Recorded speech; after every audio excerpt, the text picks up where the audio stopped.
আলুর দাম 50 টাকা হাফ সেঞ্চুরি, পেঁয়াজের দাম 100 টাকা ফুল সেঞ্চুরি, কাঁচামরিচের দাম 200 টাকা ডবল সেঞ্চুরি, সব কিছুর দাম আকাশ ছোঁয়া। নুনের দামও 55 টাকা। সব কিছুর এই ঊর্ধ্ব মূল্যের বাজারে একটা জিনিসের দামই খুবই কম, সেটা হলো জনগণের খুনের দাম। নুনের চেয়ে আজকে বাংলাদেশের জনগণের, এদেশের নাগরিকদের জীবনের মূল্য আজকে কমে গেছে। আজ আইন শৃঙ্খলা রক্ষাকারী বাহিনীর হেফাজতে টকবকে যুবককে হত্যাকাণ্ড ঘটানো হয়, লাশে পরিণত করা হয়। আমরা জানতে চাই, যদি এদেশের নাগরিকদের নিরাপত্তা দিতে ব্যর্থ হন, তাহলে আপনি আর এভাবে কতদিন জগদ্দল পাথরের ন্যায় আমাদের কাঁধে চেপে বসে থাকবেন? 2 নম্বর কথা, দীর্ঘ অর্ধশতরে ভারত আমাদের ভালো বন্ধুসুলভ প্রতিবেশী হওয়ার কোন যোগ্যতা রাখে না। সুতরাং এদেশের মানুষ, বাংলাদেশের মানুষ, তারা ভারতকে আর তোষামত করে চলতে প্রস্তুত নয়। সীমান্তে হত্যাকাণ্ড যদি এভাবেই চলতে থাকে, বাংলার তাওহীদি জনতা নিজেরা হাতে আবার মুক্তিযুদ্ধের অস্ত্র তুলে নিতে বাধ্য হবে। সরকারকে বলবো, প্রধানমন্ত্রীকে বলবো, এদেশের মানুষ আর নতজানু কোন সরকার দেখতে চায় না।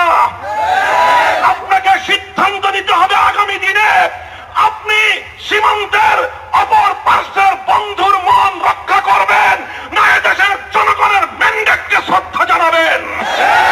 যদি এদেশের মানুষের বিদ্রোহী এই মনোভাবের সঙ্গে একাত্মতা পোষণ করতে ব্যর্থ হন, এদেশের ক্ষমতার মস্তদে থাকতে দেওয়া হবে না।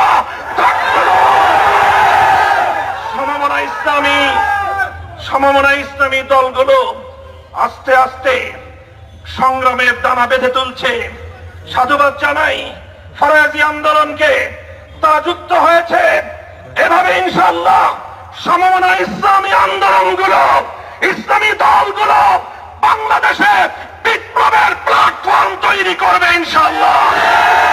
দেশপ্রেমিক, ইসলাম প্রেমিক সকল জনমতকে আহ্বান জানাই, আসুন আসুন কিংবদন্তি নেতা আল্লামা নূর হোসেন কাসেমী সহ এদেশের শীর্ষ ইসলামী নেতৃত্বের অধীনে আমরা এক যুগান্তকারী বিপ্লবের আন্দোলন গড়ে তুলব ইনশাআল্লাহ।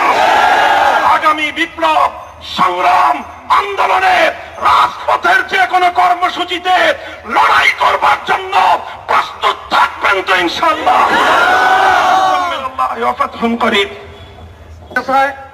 আইন ছিল, এই আইনের বাস্তবায়ন অতীতে হয় নাই বলে চুরি, খুন, রাহাজানি, ডাকাতি, মানুষ হত্যা, দর্শন, টাকা চুরি, দেশের সম্পদ করতে হচ্ছে।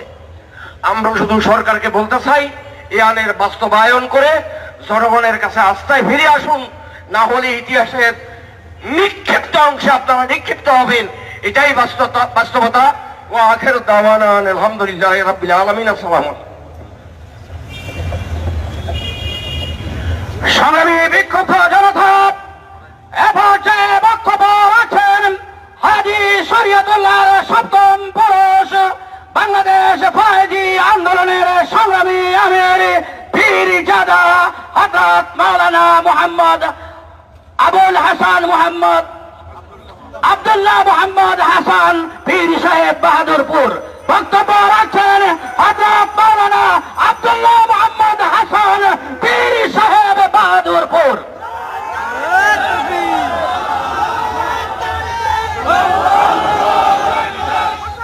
আজকের সবার সম্মানিত সংগ্রামী সভাপতি আল্লামা নূর হোসেন কাসেমী সহ সমমনা 7 ইসলামী রাজনৈতিক দলের সম্মানিত জাতীয় নেতৃবর্গ, উপস্থিত আমার সংগ্রামী সাথী ও বন্ধুগণ, ভূমিকা দেওয়ার সময় নাই। বাংলার মানুষ জানতে চায়, হাজী শরিয়াতুল্লাহ শাহজালাল শাহপরানের উত্তরসূরিরা জানতে চায়, গত 2 দিন আগে ভার্সিটির যেই শিক্ষক নামে কুলাঙ্গার, মুরতাদ, বেঈমান, কাফের আমার নবীর সুন্নত সালাম কেনিয়া ব্যঙ্গ করেছেন, প্রকাশ্যে তার ফাঁসি দেওয়া হবে কবে?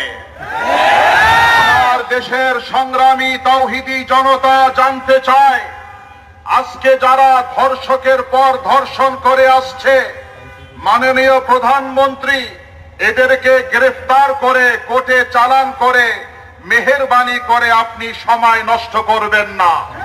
এমন একটা দেশের দুশমনকে আপনি প্রকাশ্যে ফাঁসির ব্যবস্থা করুন, বাংলার মাটি এভাবেই সঠিক হবে ইনশাআল্লাহ। আজকে আমার এক পুলিশ অপকর্মের জন্য গোটা প্রশাসনের বদনাম হয়। মাননীয় প্রধানমন্ত্রী, আপনি আর কত সুযোগ সুবিধা চান বলেন? আপনি বাংলাদেশকে এককভাবে পাইছেন, এখনো সময় আছে এই বাংলাদেশকে আপনি সাজান। আলেম ওলামারা আপনার জন্য অনেক দোয়া করে, কিন্তু দোয়ার পথ যদি আপনি বন্ধ করে দেন, আর সে আজিমেও দোয়া করলে আমাদের দোয়া কাজে লাগবে না।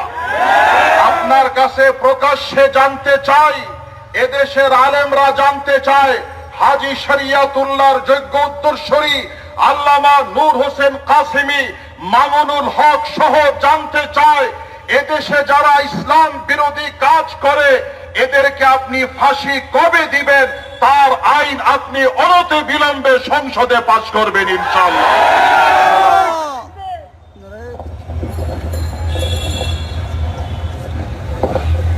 সংগ্রামী তাওহীদি জনতা এই পর্যায়ে বক্তব্য নিয়ে আসছেন আজকের প্রধান আকর্ষণ, যার জন্য লক্ষ লক্ষ যুবক জীবন দিতে প্রস্তুত, বাংলার জিন্দা শাহজালাল, বাংলাদেশ খেলাফত মজলিসের সংগ্রামী মহাসচিব শেখুল হাদিস ইবনে শেখুল হাদিস আল্লামা মুহাম্মদ মামুনুল হক,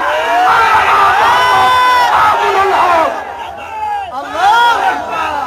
السلام عليكم ورحمة الله نحمد الله تعالى ونصلي على رسوله الكريم أما بعد সমমনা ইসলামী দল সমূহের উদ্যোগে আয়োজিত আজকের এই বিক্ষোভ সমাবেশে উপস্থিত সংগ্রামী সভাপতি, বাংলাদেশের ইসলামী আন্দোলনের অন্যতম প্রধান ব্যক্তিত্ব শেখুল হাদিস আল্লামা নূর হোসেন কাসেমি, উপস্থিত কেন্দ্রীয় নেতৃবৃন্দ, সমবেত বিক্ষুব্ধ তাওহীদি জনতা, সংক্ষেপে তিনটি কথা বলবো। বাংলাদেশে এখন আমরা দেখি প্রজন্মের ছেলেরা বলে আলুর দাম 50 টাকা হাফ সেঞ্চুরি, পেঁয়াজের দাম 100 টাকা ফুল সেঞ্চুরি, কাঁচা মরিচের দাম 200 টাকা ডবল সেঞ্চুরি, সব কিছুর দাম আকাশ ছোঁয়া, নুনের দামও 55 টাকা। সব কিছুর এই ঊর্ধ্ব মূল্যের বাজারে একটা জিনিসের দামই খুবই কম, সেটা হলো জনগণের খুনের দাম। নুনের চেয়ে আজকে বাংলাদেশের জনগণের, এদেশের নাগরিকদের জীবনের মূল্য আজকে কমে গেছে।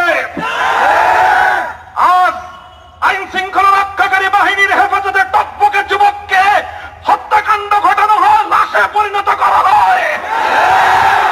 আমরা জানতে চাই, যদি এদেশের নাগরিকদের নিরাপত্তা দিতে ব্যর্থ হন, তাহলে আপনি আর এভাবে কতদিন জগদ্দল পাথরের ন্যায় আমাদের কাঁধে চেপে বসে থাকবেন? 2 নম্বর কথা, দীর্ঘ অর্ধশতরে ভারত আমাদের ভালো বন্ধুসুলভ প্রতিবেশী হওয়ার কোন যোগ্যতা রাখে না। সুতরাং এদেশের মানুষ, বাংলাদেশের মানুষ, তারা ভারতকে আর তোষামত করে চলতে প্রস্তুত নয়। সীমান্তে হত্যাকাণ্ড যদি এভাবেই চলতে থাকে, বাংলার তাওহীদি জনতা নিজেরা হাতে আবার মুক্তিযুদ্ধের অস্ত্র তুলে নিতে বাধ্য হবে। সরকারকে বলবো, প্রধানমন্ত্রীকে বলবো, এদেশের মানুষ আর নতজানু কোন সরকার দেখতে চায় না। আপনাকে সিদ্ধান্ত নিতে হবে আগামী দিনে আপনি সীমান্তের অপর পার্শ্বের বন্ধুর মন রক্ষা করবেন, না এদেশের জনগণের ম্যান্ডেটকে শ্রদ্ধা জানাবেন। যদি এদেশের